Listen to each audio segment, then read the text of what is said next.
Mema obibia akwaba ede ebatuma GH so breaking news say ni dey ababeto yapono so ena me dey eversum ahwefo eni eye etifo eye edwada na edi enimu eye ka kwenhya kesi bi esiye ewo eye unkrofo ewo eye Apollo Road esum atese na akwakwa ye asem atese eni aye nyan pa eye nanso so eni gisema na ewo mu eye sem eye driver na wotwi eye sa VIP bus no edi mu betu dwa na tese eye nipa miensa pe ena na ete VIP eye bus no emu na eye sei ena ode ensem no etu dwa efa eye enkwanhia na esi ye no ehun na wode ne nkyiremu etu edwa na wokyiremu se ono oye VIP bus driver tese na wo free eye nkrofo a ewo eye aben lorry station ho ena na ofree a wode eye den ekọ na olusu control over eye ni steering wheel no na ekwan bi sei so ena man no elusu eye control no wo kyeremu anachese eye onam eye ekwan no eso no eye two taxis mienu ebebe twan nanimu achese wo mu free hifin we hu ba bia wo mu efri ena wo mu ebebe si eye nanim ne no ne ma eye enkwanhia ni si ye ewo sharp curve na ewo eye kwantempo no eso ne no na chese na wo try say ene wo betimi adoje se de won fan konko bobo eye cars na aka na ewo nanim no nti wode ekokopem eye poa na ewo eho no ma enoti ema car no so eda na ya ekokọ hye eye gata kesi anachese eda eye ekwan no so emu eno na wochemu se asida enka ewrade sem eye na nipa miensa pe ena na wo mu eye ete eye ka enu anachese eye wo no driver no na nipa ba kwa na wo ye de wo ka ehun na driver no ede eye wo no ne nsa esese de ne small finger no ena etwa ede everywhere ena ebiem susu ni mate no so wa sustain eye some minor injuries bi ewo ne chin ena ebiem susu ne nsa ena de ekeka eye ehun na enam se ema car no oboa se one person obedu obi adem one person obedi obi ewunti wo hwe se de ebe yanka wo no susu ebetimi enya ba bia fa okokopim eye pom okokọ hye gatem no eno enema eye enedem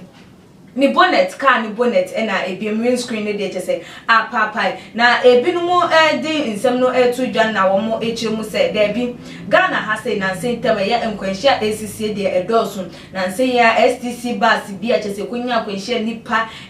chese atete apansam a wo be flow se chese aboa bi na ewuo nipa nsa da ha ne nan da ha ne ti da ha chese nipa atete aye chese ase de nipa mfaso bia eni yeso entu wo mo esusu se ya akwan no ena enye akwan no ebi wo ho no a esese enye double road ensusu ne aye ne single road na ensusu no behunu na eye car bi wo ho no na ase na esikwan ho na car mienu ebohia ewo sabia ye ho no mo a enti ehu behiam se eye ekwan a ye kwantempo no eso no eye empanifo enhwe na chese ene de wo se ye double road de wo se ne overhead de koso de wo se chese wo mo ye no overpass ne won kro ne banyina no wo mo enhwe na wo mo enye na eno na chese nkofo de sobo ebo abanfa ya kwan ya enye eho enso no na ebi nso de sobo ebo eye a driver form se wo mo ankasa no wo mo so eka ho ebi because enam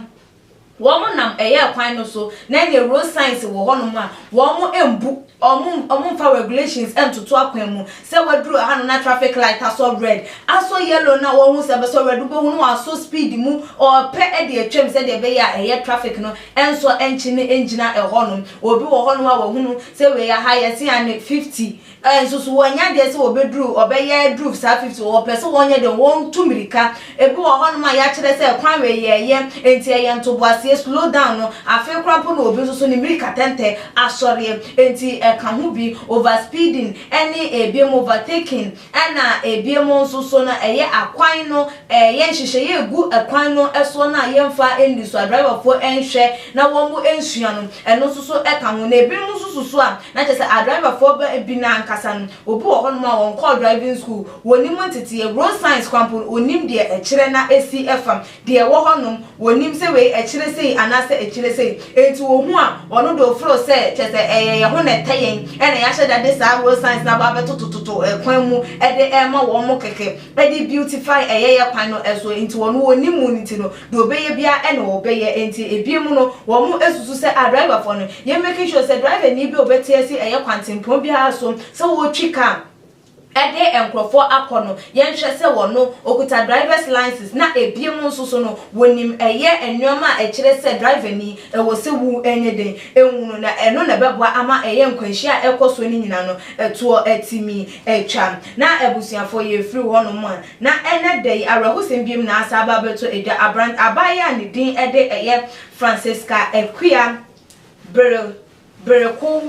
Brekuwan adodo na nim ne Francisca TB wono ene de wahwere ne kra enkwa na eye abaya yi chese one na social media ne obi a ede eye ne tribute messages koma eye abaya no ni nyina eye se wo ye Ghanaian makeup artist chese dodo na edi enim ne ba ne se ne wondwudwu wanim ema wo mfiri wo dada mu nkofoforo mu abraba ema krampo hu a wo hu a ene de wo ye ade wo ho pa ya adoma chede nyankopon ede eye aden adom no nanso enada ena eye abaya no woto anananom ewo ensedu ne nchemu abeto eja se na Francisca oyobi a chese wo sam eye short illness bi na eno ena LED eye to niwo no na ebinum di to eja na wo mo kiremu ese eye disease no oye sickle cell patient na eno na chese ema eye ne complications ne ho kroniba ama enede we free eye atiasefo asasi eso na ebium so eye Francisca eye akosu yi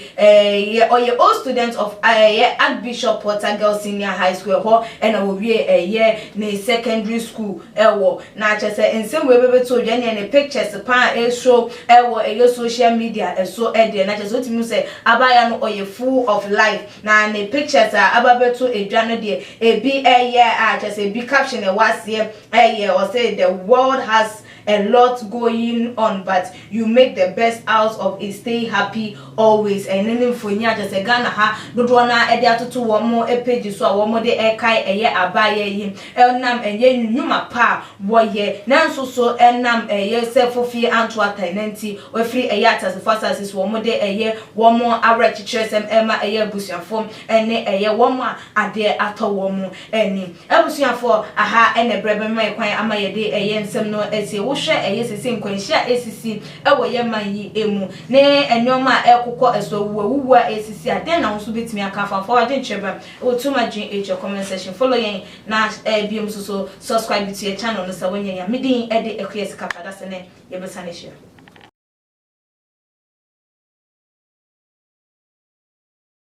Too much GH. Shout out to your fans and everybody who is watching Too Much GH. Me dey Isaac Odwampo, obetun afem the great ampo mbrembren. Wonu me nka mo ni ehwe Too Much GH. Too Much GH. Mo ye too much na me so me ye amo fire.